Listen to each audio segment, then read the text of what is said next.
They said the bloodline ended, but in the shadows of time, a child was born, one who carried the spirit of the father of all Yorubas, but never wore the crown.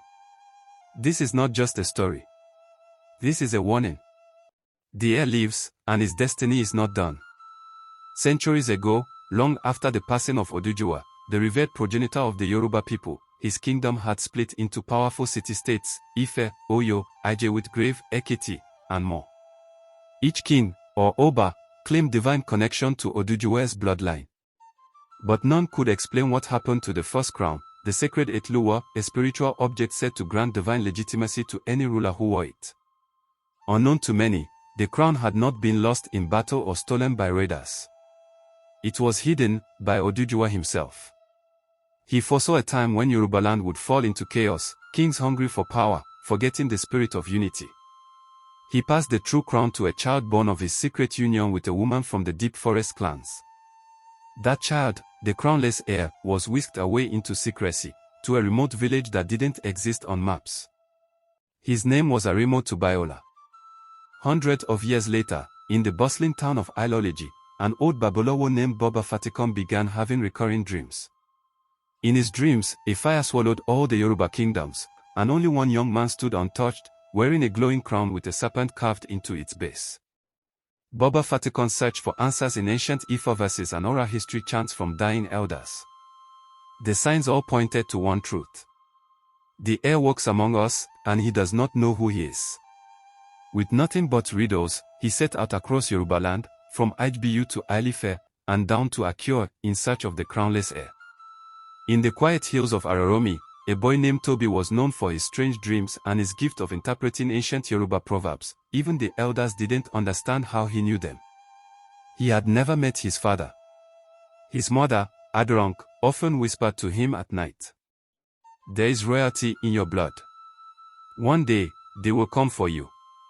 But don't follow them until you know who you truly are."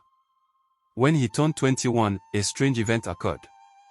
During the Ifo festival, while playing the batter drums, Toby suddenly collapsed and began to speak in tongues, not English, not Yoruba, but an ancient dialect only scholars in Ile-Ife recognized as the primordial tongue of the gods. Baba Fatikon heard of the boy's miracle and traveled to see him. One glance, and the old man fell to his knees. The markings on the boy's chest, a serpent coiled around the sun, matched a forgotten carving in the hidden temple of Okiese. Toby was the crownless heir. The crown, the real crown, had been locked in a sealed cave under the waterfall of Ipti, guarded by a creature no one had dared to face in generations, the Ikenare, the leopard of the ancestors, a beast born of divine magic. But the seal would only open to someone carrying the blood of Odùduwà and the heart of mercy. Toby agreed to journey with Fatikon, but unknown to them, a secret society of corrupted kings called the Egbiye with Graver Oba had gotten word of the boy's bloodline, and they would do anything to stop the rise of the true heir. As Toby approached Ipti, lightning began to strike from cloudless skies. The Ikenare emerged, not as a beast, but as a spirit in lion form. It did not attack. It bowed. Toby placed his hand upon the ancient stones, and the cave opened, revealing the Etluwa, still glowing, still powerful, untouched by time. But as he reached for it, soldiers from Egbiye with Graver Oba surrounded the cave. They demanded the crown.